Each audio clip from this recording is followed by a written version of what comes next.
During one of our riding excursions, we encountered Napoleon, who was returning from Sandy Bay, whither he had been to visit Mr. D, who resided there. He expressed himself delighted with the place, and spoke in high terms of the urbanity of the venerable host of Fairyland. This gentleman had passed all his life at St. Helena, and had at this time arrived at the advanced age of 70 without ever having left the island. His appearance was most prepossessing, and to those who loved to revel in the ideal and imaginative, he might have been likened to a good genius presiding over the fairy valley in which he dwelt. A few years after the emperor's visit, Mr. D was induced to come to England, and thinking that he might never again return to his lovely and beloved valley, had a tree felled from his own fairyland, from under the shade of which he had often viewed the enchanting scenery around, and had his coffin made from the wood. His arrival in England, together with his interesting character, being made known to the Prince Regent, afterwards George IV, His Royal Highness desired that Mr. D might be presented to him. And he was so gratified with the interview that he afterwards knighted Mr. D, who subsequently returned to the island, of which he was so much enamored. I asked Napoleon if he had remarked, when at Sandy Bay, 3 singularly formed rocks shaped like sugar loaves and called Lot's wife and daughters. He replied that he had. I then related to him an anecdote connected with the largest of the 3. More than half a century had elapsed since 2 slaves who preferred a freebooting life to one of labor and subjection secreted themselves in a cave halfway up the declivity, which terminates the spiral rock called Lot's wife. From this stronghold, their nocturnal sallies and depredations were carried on with great success, and their retreat remaining for a long while undiscovered, they became the terror of the island. They were at length, however, tracked to the rocky hold, where they stood a long siege, repelling all attacks by rolling stones on their assailants. It was at last deemed necessary to send a party of soldiers to fire on them if they refused to surrender. But this measure was rendered unnecessary by the superior activity of one of the besieging party, who managed to climb the rock, reached the opposite side of the mountain, and clambering up still higher to gain a situation above the cave, the mouth of which became thus exposed to the same mode of attack which had affected its defense, so that when one of the unfortunate freebooters approached the edge of the precipice to roll down stones, he was crushed to death, and his companion, who was following him, severely wounded. Many of the islanders believe to this day that the ghost of the murdered slave is seen to make the circuit of the wild spot wherein he carried on his nightly orgies.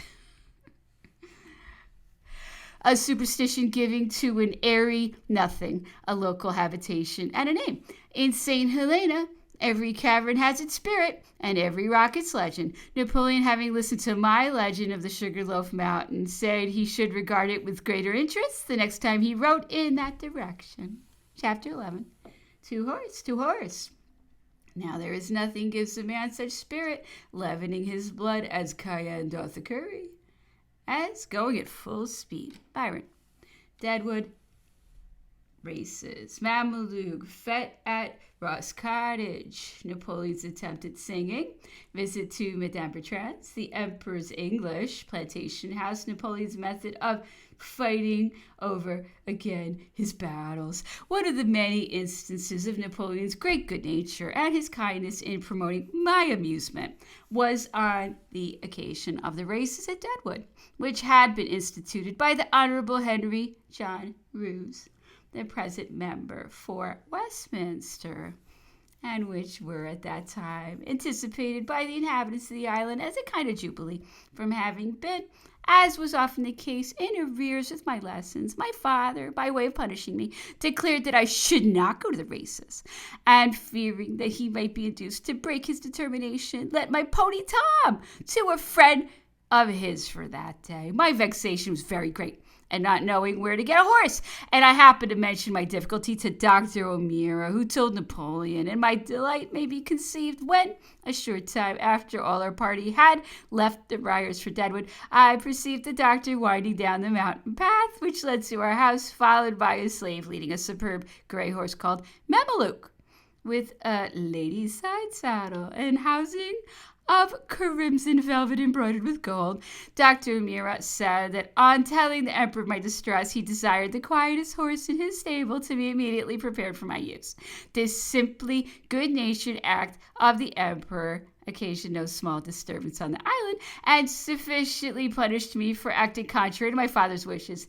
By the pain it gave me to hear that he was considered to have committed a breach of discipline in permitting one of his family to ride a horse belonging to the Logwood establishment, and for which he was reprimanded by the governor. We were told by Napoleon the next day that he had witnessed the races from the upper windows of General Bertrand's house.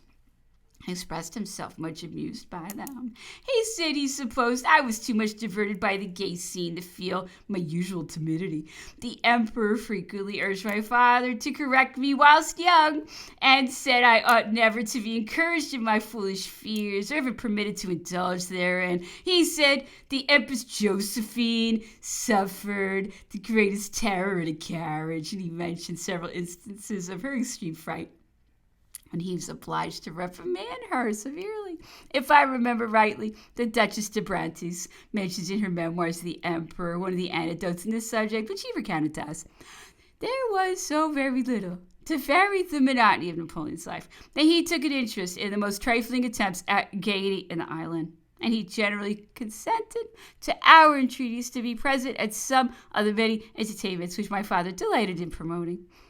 On one occasion, my father gave a fete to celebrate the anniversary of my birthday at a pretty little place he possessed within the boundary of the Emperor's rides, called Ross Cottage, so named as being the abode for a short time of a highly esteemed friend, the flag captain of the Northumberland, whom Napoleon always designated as un bravissimo uomo. When the festivities were at their height, we descried the emperor riding along the hillside towards the house, but on seeing such an assembly, he sent to say that he would content himself with looking at us from the heights above. I did not consider this was fulfilling his promise of coming to the party, and not liking to be so disappointed, I scampered off to where he had taken up his position and begged he would be present at our festivity, telling him he must not refuse, since it was my birthday. But all my entreaties were unavailing. He said he could not make up his mind to descend the hill to be exposed to the gaze of the multitude who wished to gratify their curiosity with the sight of him. I insisted, however, on his tasting a piece of birthday cake, which he had been sent for that occasion by a friend from England, and who, little knowing the strict surveillance exercised over all those in any way connected with the fallen chief and his adherents, had the cake ornamented with a large eagle.